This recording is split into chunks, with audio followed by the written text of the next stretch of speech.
आगे इस खास समारोह के अतिथि मेरे मीडिया साथियों और कार्यक्रम के आयोजक एक्स सर्विसमैन और सबसे इस पूरे कार्यक्रम के सबसे महत्वपूर्ण कड़ी बक्सर जिले के जाने माने बाल चिकित्सक परम आदरणीय डॉक्टर पी.के. पांडे, हरिंदर तिवारी जी और तमाम साथी। विद्यासागर चौधरी जी ने कहा कि कल आपको आना है, तो मैंने इनको पता है कि हम लोग खुद ही चंद्रशेखर जी की पूर्व रामदेव चंद्रशेखर जी का एक जन्म सती समारोह मना रहे हैं हम लोग।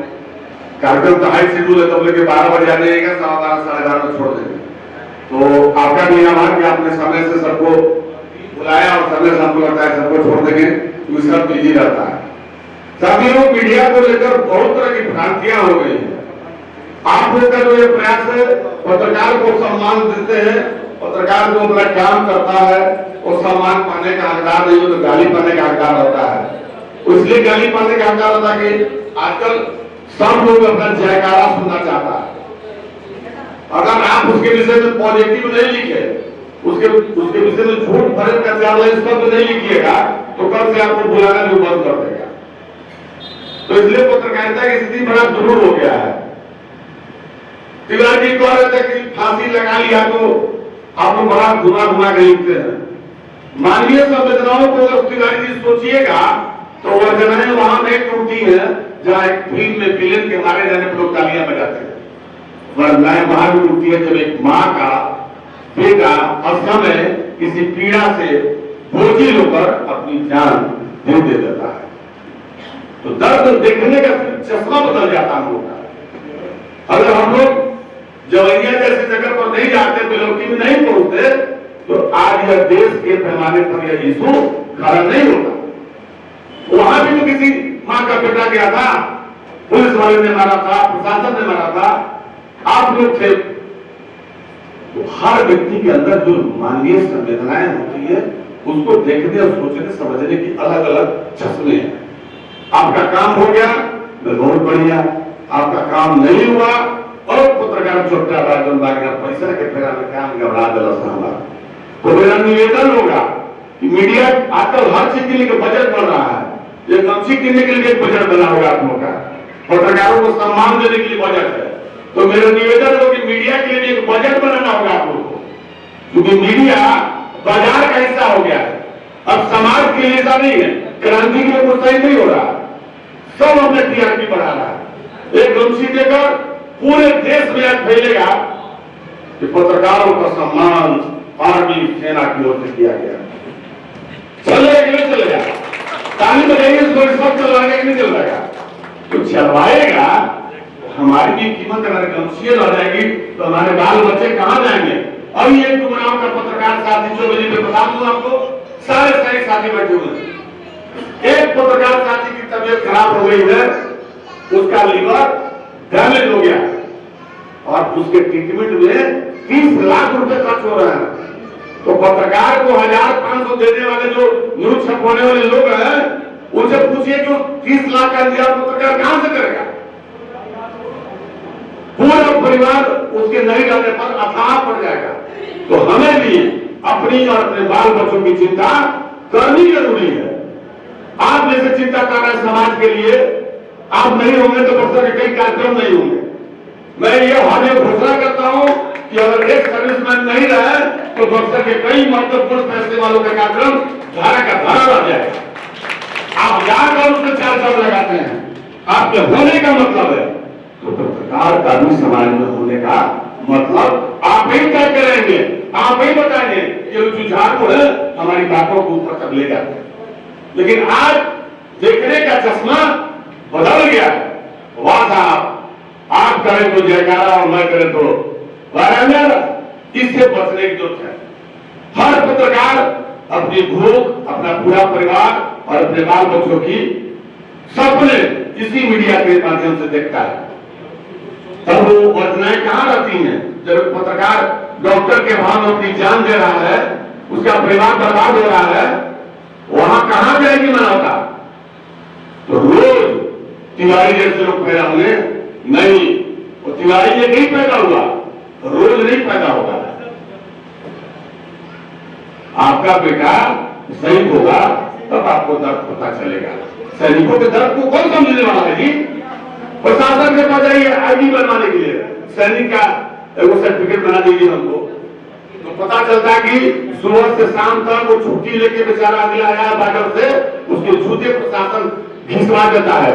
और हमें जैसे पत्रकार घूमते रहते हैं तो उसकी आईडी की खबर छापते हैं, भले ही वो निगेटिव होता है प्रशासन के खिलाफ और आपकी आईडी तुरंत बनती है। तो हमारा काम सकारात्मकता के साथ नकारात्मकता की ओर नहीं है, नकारात्मकता के साथ सकारात्मकता की ओर, कि आपका काम हो जाए, आपकी छुट्टियां बचे और अपने परिवार के साथ बाकी समय आपका स्पेंड करें। तो उसे देखने की जरूरत है आपको। तमाम साथियों से आग्रह करता हूं, खूब लिखिए, खूब अपनी हैसियत बताइए, लेकिन वहां अपनी कीमत भी तय कीजिए कि मेरे होने का मतलब है मैं पीछे की सीढ़ी की वस्तु नहीं हूं। हजार की भीड़ आगे बढ़ती रहेगी, पत्रकार आ गया तो पीछे से खड़ा रहेगा। मैं इसका कतई विरोधी हूं, बराबर मैं कहता हूं पत्रकार समाज का आईना है। आईना सिर्फ कहने के लिए नहीं, आईना होना भी चाहिए। मेरे बीच सुंदरलाल बैठे हुए हैं। सुंदरलाल उस जगह से आते हैं जिन बस्तियों में आज का दौर का लोग जाना नहीं पसंद करता है, जहां हर जगह जात और जमात की राजनीति हो रही है, वहां से मैं खींच के लाया था। और आज सुंदरलाल को बड़ा से बोलते देखता हूं तो मेरी छाती चौड़ी होती है कि हमारे क्लास का यह विद्यार्थी है।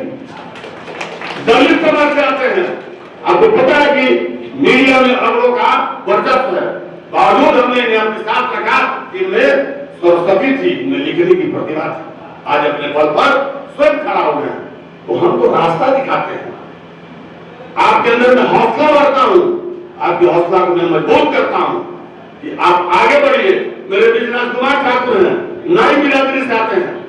बहुत से लोगों को दर्द होता है कि इनको क्यों आगे बढ़ा रहा है। अरे जिसके पैर फटी न दवाई हो, क्या जाने पीर पढ़ाई, अच्छे कपड़े, अच्छे कलम, हर पैसे में खरीद सकते हैं। आज चंद्रशेखर जी समाजवाद के प्रति इसीलिए है, उन्हें जरूरत के साथियों के लिए खड़े रहते थे। इसीलिए मैं उन तमाम साथियों की जरूरत में खड़ा रहने का प्रयास करता हूं। मैं तो अब उम्र के तीसरे चौथे पड़ाव पर जाने वाला हूं साथियों। मैं चाहता हूं कि जितने यहाँ सैनिक लोग बैठे हुए हैं उन्हें भी इस बात पर चिंतन करने की जरूरत है कि नौजवान बच्चे जो आज काम कर रहे हैं उन्हें किस तरह से प्रोत्साहित हम करें। आपका खुशी, आपका सम्मान मेरे लिए अमूल्य निधि है, इसकी कीमत पैसे से तय नहीं की जाएगी। लेकिन अगर हमारे विरुद्ध कहीं कोई बात होती है तो आप भी मेरे लिए मुखर होइए कि नहीं जी, मैं जानता हूं पत्रकार किस टाइप के लोग हैं, कवियां किसने नहीं है। जो हमको आईना दिखाएगा पहले अपने चेहरे पर आईना रखकर देख ले कि मैं सही हूं, मैं 100% काम सत्य करता हूं। दुनिया में बाप बेटे के बीच में इसी बात के लिए दुनिया बढ़ती है कि बाप अपनी जरूरतें पूरा करना चाहता है और बेटा अपनी जरूरतें पूरा कराता है। तो लोग कहता है पटोरिया जैसे बेटा साला खराब हो गया, 1000 रुपये कहना मेरा, फिर वही आपके भी पिता आपके लिए खड़े होंगे। इतिहास अपने आप को दोहराता है साथियों, समय का खाली फेर है, चक्र बदलता है, देखने का चश्मा बदलिए। आप समाज के अगली पीढ़ी में आदमी मैं बताता हूं, बक्सर के प्लेटफॉर्म में बताता हूं कि अगर बक्सर का सैनिक संघ नहीं रहे तो बहुत लोग के घर की जो रोशनी वो कमजोर पड़ जाएगा। आपने जो लड़ाई लड़ी शहीदों के लिए, स्मारक का नाम फुटवाने के लिए, वह एक इतिहास के पन्ने में दर्ज हो गया। लोग तो अपने बाल बच्चे और अपने लिए लोग पहले जीना चाहता था। तकलीफ आपके काम से नहीं है, तकलीफ यहाँ के सिस्टम की सोच से है। आप जाने कितने नेताओं के दरवाजे आप गए होंगे, यहाँ सैनिकों का नाम हो जाए, शहीदों का नाम लिखा जाए, जूते खिंचवा देते हैं लोग। यहाँ पर शर्म और लाजा नाम की चीज नहीं है। वोट देने के लिए सैनिक संघ के पास चले आते हैं कि हम बक्सर में क्रांति कर रहे हैं। आप देखे होंगे आज रोज सोशल मीडिया पर चल रहा है नदाम और जासूस की हालत। पत्रकार लिखता है तो लोग कहता है कि पत्रकार चोर है, पैसा के फेरे में घूम रहा है। और आप किसके फेरे में हैं? आपके पिता की खेत में इसकी बक्सर का मतलब विकास करने के लिए है, आप नेता बन गए हैं। तो बोलने के पहले एक बार अपने सामने मोबाइल वाला आईना निकाल लीजिए, देखिए उसको फोटो में मेरा चेहरा साफ है तो सामने वाले को गंदा करने का प्रयास कीजिएगा। हमारी जरूरतें हैं तब मैं ये रोड पर निकलता हूं, और हमें भी अगर नहीं रहता तो मैं अपने घर पर बैठा रहता। आज जो सैनिकों की टीम अपने स्वास्थ्य के साथ समाज के हर तबके के साथ मिलती है, इनका फायदा यही है कि इस संगठन को जिंदा रखते हैं, इन्हीं के माध्यम से लोग अपनी बात रख भी देते हैं। कहां किसको फुर्सत है जी किसी के बुलाने पर, किसी घर अपने लोग रिश्तेदारों के यहाँ भी भोज में नहीं जाते हैं।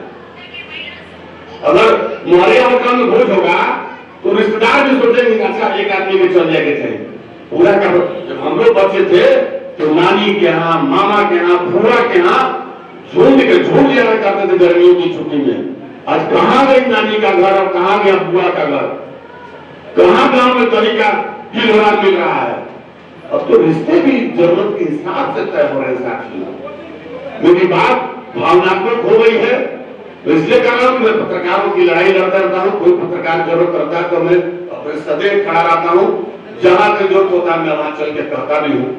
लेकिन तकलीफ होती है जब पत्रकार के खिलाफ लोग विस्फोलन करना शुरू करते हैं, उसकी औकात नापने की जब जरूरत शुरू करते हैं तब मुझे दर्द होता है कि समाज का कोई तबका यह नहीं कहता है कि पत्रकार सही है। जरूर कहता है, जरूर तुरंत करा होगी। अरे यार कभी कुछ पत्रकार के देखो तो पत्रकार क्यों इस तरह का काम किया। अभी जिनकी चर्चा सुबह कर रहे थे वो मार्केटिंग वाले साहब का, वो भी बताएंगे आपको कि जिस दिन कंपनी के टारगेट नहीं पूरा करेंगे मार्केटिंग का, इनको शाम को गवर्नमेंट समाज के घर जाइए, खेती कीजिए, अपना काम करिए। इन पर 20 लाख 50 लाख करोड़ का टारगेट है। इसलिए सुबह से नौकरी के फेरे में वहां पड़े हुए और पूरे बिहार का काम दौरा करते हैं कि कहां से टारगेट मेरा पूरा होगा। तो पत्रकार भी आपके समाज का वो मजबूत वजूद है, उसे आपको समझने के लिए जरूरत है। एक बार फिर मैं अपने पत्रकार साथियों के नाम आपसे ताली बजाने का निवेदन करता हूं कि आप लोग इन्हें वही सम्मान दीजिए। पत्रकार पैसा का भूखा नहीं है, आपका भाव है, आपका सम्मान है, यह मेरी पूंजी है। लेकिन इसकी जरूरतों का ख्याल दुनिया से तीसरा अवतार लेकर नहीं कोई आएगा। हम ही और आपका कोई भाई बेटा बनाने पत्रकारिता कर रहा है तो आपको भी सोचना होगा। डॉक्टर के यहाँ बजट खराब हो जाएगा तो सैनिक संघ के पास आवेदन आएगा, आप ही को खराब होना पड़ेगा। ये न कहिएगा कि डॉक्टर साहब फीस थोड़ा करो, दवाइया के पैसा देते। और यही लगता है कि आप अपने पत्रकार साथियों के लिए कि किसी भी पत्रकार को किसी डॉक्टर की जरूरत हो, मैं कहता हूं बड़े बड़े डॉक्टर यहाँ बैठे हुए हैं, मेरा फोन गया उनके लाइन नहीं लगना, बिना लाइन के हमारी ट्रीटमेंट होगी। ये मेरी हम यही पत्रकारों की लड़ाई लड़ते हैं। तो ये कहना बेमानी है, तो ऐसी हिंसा और ऐसी बेमानी सच कहना बगाओ तो समझो हम बाकी है बराबर। ये मैं कहूंगा साथियों, अपनी ताकत को आप समझिए, आप कहां खड़े हैं और कहां आप दिख जाते हैं, दोनों में चश्मा देखने की जरूरत है। बहुत बहुत धन्यवाद छोड़िए तमाम सैनिकों को मेरा प्रणाम दिल की गहराइयों से कि आप लोग सदैव हम लोग का आदर सम्मान और प्रतिष्ठा देते रहते हैं। इसके लिए हम लोग जब तक जिंदा रहेंगे आप लोगों का अच्छे ढूंढ देंगे। बहुत बहुत धन्यवाद। और मेरी बातों को कितने का 16% सुनना भी चाहता हूँ।